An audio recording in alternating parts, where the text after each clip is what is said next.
Secondo lei l'Africa paga un caro prezzo sugli errori delle grandi potenze?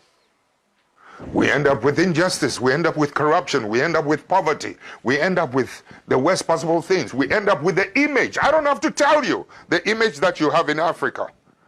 I don't have to tell you. Listen, when I was in office as an Air Force pilot, I went to school and trained in the cities. When I became an Air Force pilot, I had the opportunity to travel around the country. That's when I saw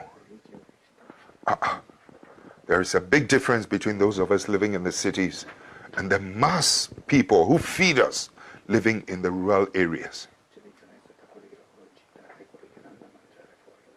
My brother, you listen to me carefully.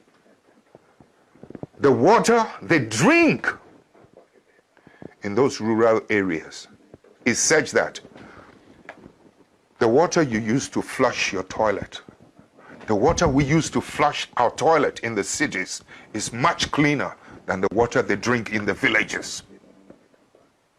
No clinics, no hospitals, etc. No headache, no needles to even sew their clothes. That's when I began to see that the parasitic relationship between our cities and this thing. I mean, I've seen too much injustice in my country when I decided enough was enough. When some of us began to decide that something has to be done about it. When we emerged into political office, you know something? Electricity used to be limited to only 27% of the country.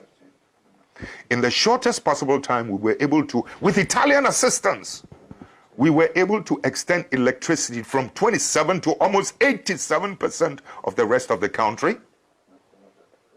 We were able to extend roads. The infrastructure was improved every part of the country. I mean, it was beautiful. I mean, the energy now goes to every part of the village. Children can now go to school and can learn at night, so that my children living in the city will not have an advantage over that child in the village.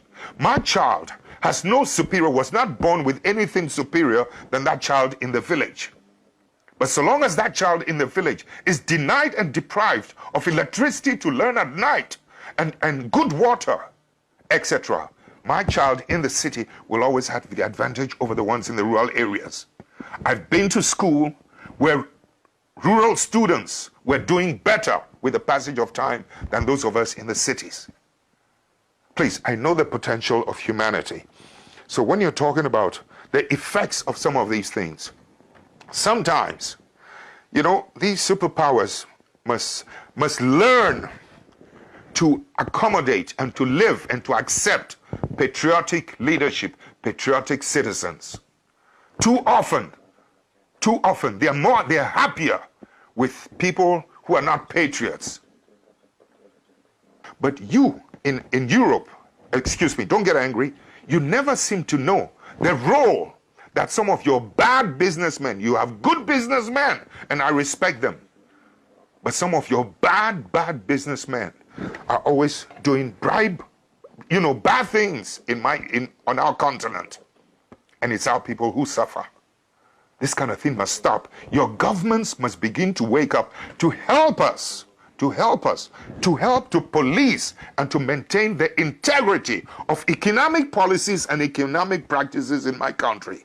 Your country must help us to protect the judiciary in my country. Your country must help us to police and to monitor and to protect the political integrity in our continent.